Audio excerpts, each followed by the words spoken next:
কথা বলতেছি শুনুন। আপনারা মাকে বেশি বেশি ভালোবাসেন, মার সাথে খারাপ আচরণ করবেন না। মা বউয়ের কথা শুনে মার সাথে খারাপ আচরণ করবেন না, অনুরোধ রইল আপনাদের কাছে।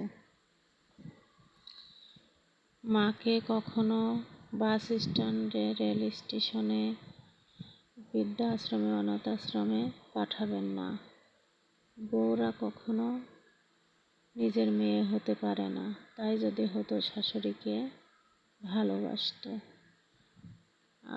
ছেলেরা আপনারা শাশুড়িদেরকে বড় মাছের মাথা খাওয়ায় যে খুশি করতে পারবেন না, মাকে একটা চকলেট দিয়ে সেই খুশি করতে পারবেন। আপনারা এটা মনে রাখবেন। এই ভিডিওটা যদি ভালো লেগে থাকে